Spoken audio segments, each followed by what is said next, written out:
Hi, my name is Patrick Brady, and I'm the founder of Global Flows. And today we're going to be looking into three articles um, about the WTO, about China and Japan and their history, and interest rates on buying cars. Okay, let's get started with an article.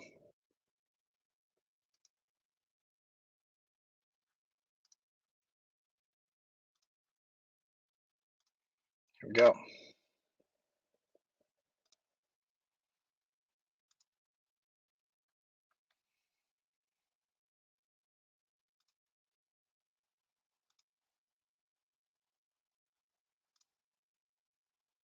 Okay, WTO cuts world trade forecasts as manufacturing slows down.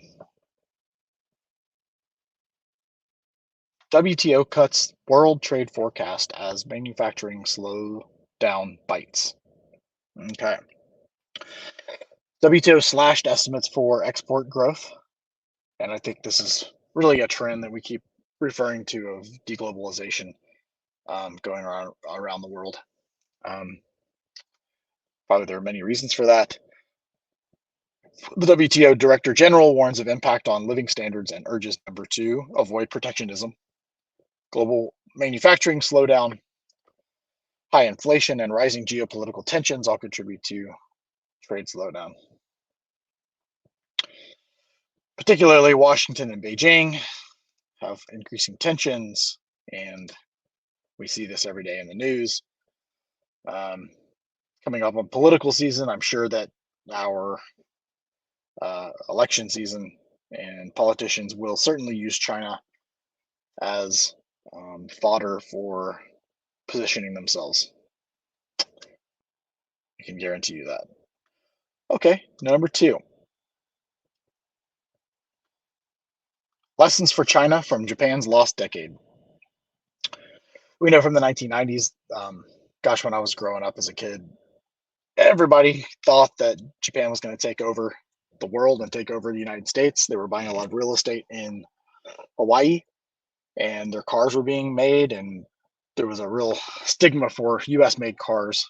Um, there's a movie called Gung Ho, featured in Gung Ho, about the shoddy nature of cars made in U.S. versus the ones made in Japan. So let's see what we got here. Number one, Japan was they hit a lost decade because they got really way into debt. So debt restructuring is something that China needs to identify and tackle. The writer of this article is Masazumi Watakabe, the former deputy governor of the Bank of Japan. So this man knows what he's talking about. Number two, economic stimulus. China needs a coordinated, wide-ranging, and sustained stimulus to counter the slowdown. Number three, refocus economic policy towards growth. Okay. Number four, beware of dangerous policy ideas like avoiding austerity.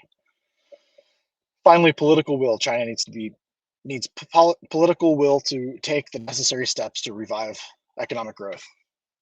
Okay.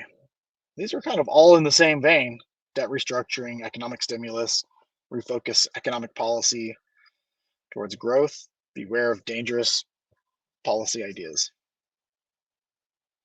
Okay. Let's see if China can avoid what Japan went through for the 1990s. Okay, interest rates surge drives U.S. car loan payments to record high. One in five borrowers owes at least $1,000 a month as vehicle costs remain elevated. Okay. U.S. car loan trends. Rising interest rates leads to record car loan payments. 18% of buyers paying at least $1,000 a month. Pent up demand from the pandemic still drives vehicle sales. Okay, there's still a lot of demand, but it's becoming more expensive to buy a car. There's probably, certainly for the cheaper cars, we'll go on to see in this article, um, there's really they're kind of flying off the shelves. You can't keep them in stock. Let's give Claire Bushy credit for this article. So, number two, industry challenges. We know there's an auto strike going on right now, United Auto Workers, and high interest rates with the strikes really is causing headaches for the consumers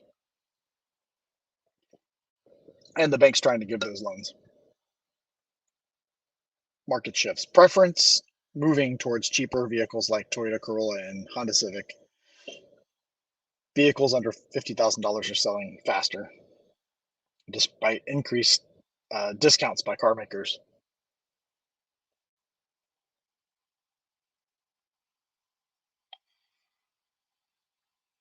Okay. Well, at Global Flows, we're tracking the flows of ideas and people and money and goods. So, hope you like this recap of these three articles, and we'll have a new one out soon. Thank you.